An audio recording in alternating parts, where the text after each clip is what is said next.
Assalamualaikum warahmatullahi wabarakatuh. Perkenalkan, kami dari kelompok 7 Bimbingan dan Konseling Indralaya yang terdiri atas saya sendiri, Melisa Partikasari, dan 3 teman saya. Yang pertama itu Muhammad Ilham Syahputra, yang kedua Alzafira Nadia, dan yang ketiga Dwi Novitasari.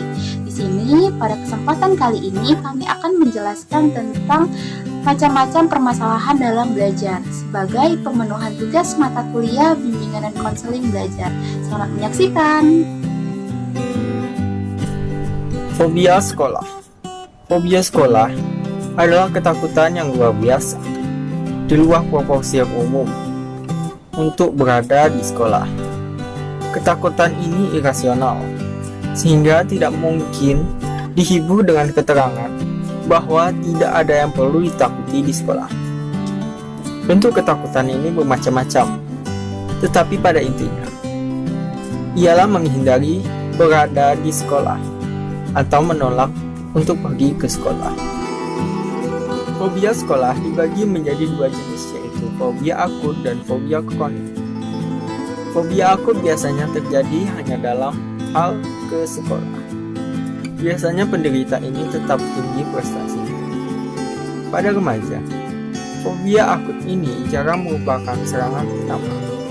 Biasanya ini diakibatkan oleh kambuhnya penyakit lama yang pernah diderita pada waktu masih kecil. Fobia kronik biasanya sudah diadopsi sebagai cara hidup oleh anak-anak yang neurotik. Fobia kronik ini umumnya tidak hanya ketakutan untuk berada di sekolah, tetapi sehingga takut terhadap keadaan-keadaan lainnya seperti takut berinteraksi dengan orang lain, takut pada kegelapan, ataupun berada dalam suatu ruangan yang sendirian, dan sebagainya. Tentunya fobia ini mempunyai penyebab atau asal-usul. Asal-usul fobia sekolah ini dibagi menjadi 2 faktor. Faktor yang pertama yaitu faktor predisposisi. Anak-anak yang berkecenderungan mengalami fobia sekolah biasanya mempunyai latar belakang interaksi keluarga yang kurang sehat. Interaksi tertentu menyebabkan anak terlalu dependen kepada keluarga atau terlalu terikat pada rumah. Faktor selanjutnya yaitu faktor presipitasi. Faktor selanjutnya yaitu faktor presipitasi. Yang biasa mencetuskan fobia sekolah ialah pengalaman traumatis yang berhubungan dengan meninggalkan rumah atau yang berhubungan dengan pengalaman pahit di sekolah. Perlakuan. Berbagai pendekatan perlakuan dicobakan untuk menghilangkan fobia sekolah. Pendekatan dapat dilakukan juga dengan terapi bermain yang memberikan anak kesempatan untuk melampiaskan kekhawatirannya dan memperoleh pengertian mengenai keadaan-keadaan yang sebenarnya. Perlakuan-perlakuan ini pada umumnya mempunyai kesamaan pendapat dalam dasar pikirannya sebagai berikut.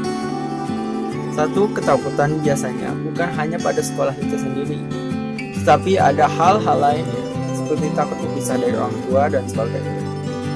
2. Perilaku orang tua sangat menentukan keberhasilan anak kembali ke sekolah, sebab beberapa orang tua secara tidak sadar menyetujui anaknya untuk tinggal di rumah. 3. Penting sekali untuk segera mengembalikan anak ke sekolah. Makin lama tidak sekolah, makin takut.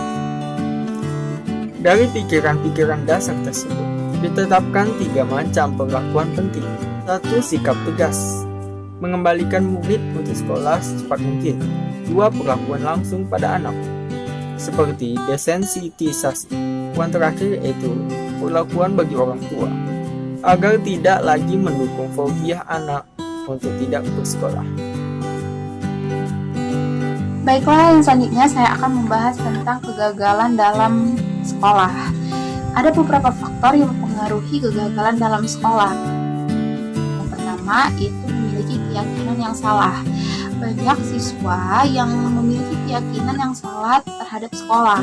Ada siswa yang memiliki keyakinan, misalnya siswa memiliki keyakinan dalam sekolah ini apabila sekolah akan menjadi pintar, dan apabila pintar belum tentu orang tersebut bisa menjadi kaya, ataupun belum tentu orang tersebut bisa sukses dan sebagainya. Maka persepsi-persepsi salah seperti ini, keyakinan yang salah seperti ini akan terus mempengaruhi pikiran peserta didik dan akan mempengaruhi pembelajarannya yang prestasinya semakin menurun dan akhirnya akan memiliki kegagalan dalam bersekolah. Yang kedua, itu ada tidak memiliki tujuan yang jelas.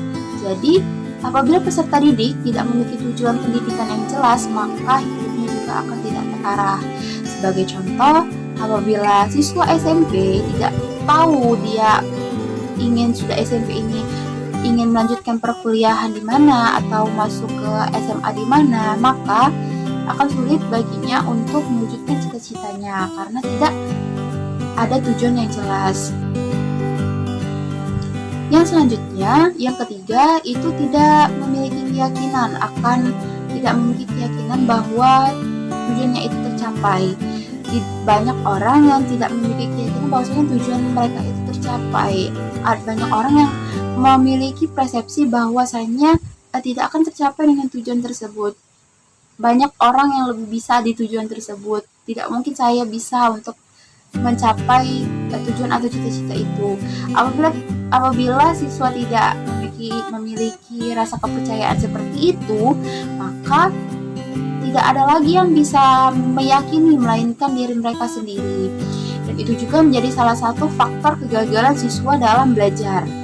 Yang keempat itu ada yang namanya program belajar yang tidak terstruktur atau tidak terencana. Jadi, apabila siswa belajar datang ke sekolah hanya belajar saja, tidak memiliki program yang terstruktur dalam belajar, tidak mengerjakan PR atau tidak belajar juga secara struktur, tidak belajar secara terprogram, maka kemungkinan siswa untuk menggapai tujuannya atau cita-citanya itu akan semakin kecil atau semakin sedikit, dan siswa tersebut akan cenderung bermalas-malasan dalam belajar dan sehingga menyebabkan siswa tersebut gagal dalam bersekolah. Saya akan menjelaskan tentang perilaku mencontek. Jadi, menyontek adalah kegiatan menggunakan bahan atau materi yang tidak diperkenankan atau menggunakan pendampingan dalam tugas-tugas akademik yang bisa mempengaruhi hasil evaluasi atau penelitian dengan cara tidak jujur dan curang, dengan contoh meniru tugas atau pekerjaan orang lain. Jadi, perilaku mencontek ini ada jenis-jenisnya. Menurut Anderman Murdoch, terdapat 4 jenis perilaku mencontek, yaitu sosial aktif. Jadi sosial aktif ini adalah orang yang mengambil dan meminta jawaban dari orang lain. Lalu ke sosial pasif, yaitu pelajar yang secara sukarela atau terpaksa untuk memberikan contekan kepada orang yang meminta contekan tersebut. Lalu ke individualistik opportunistik, yaitu kegiatan mencontek secara tiba-tiba. Itu seperti dia tidak merencanakan lagi apa yang ingin dia lakukan, tiba-tiba langsung mencontek saja.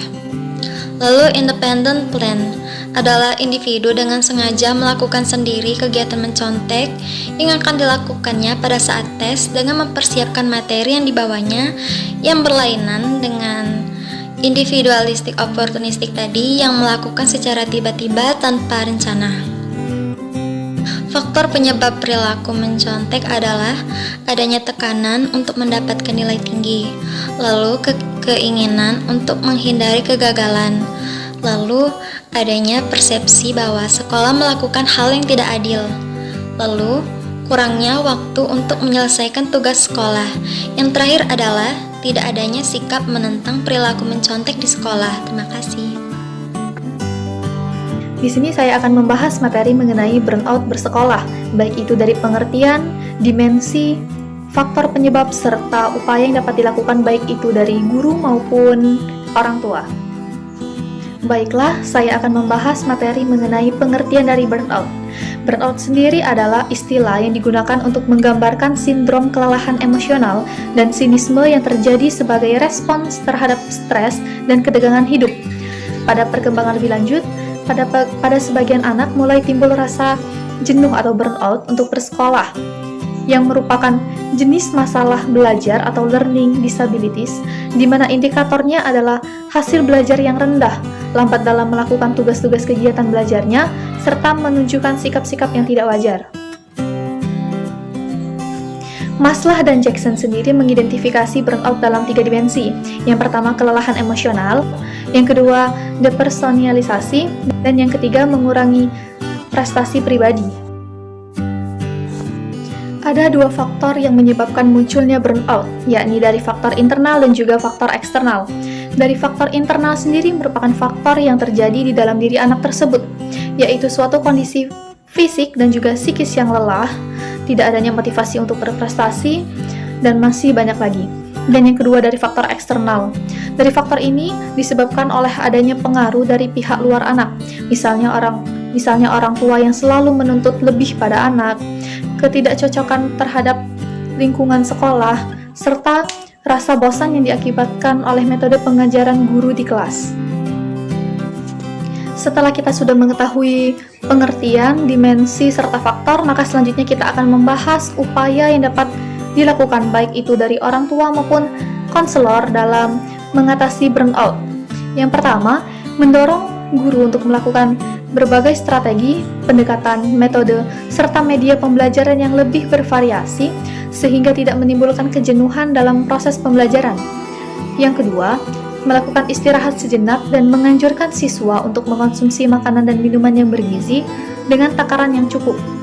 Yang ketiga, melakukan penjadwalan kembali jam-jam dari hari belajar yang dianggap lebih memungkinkan siswa belajar lebih giat. Dan yang keempat, mengubah atau melakukan penataan kembali lingkungan belajar siswa, baik itu dari perubahan posisi, meja tulis, lemari, rak buku, ataupun lain sebagainya.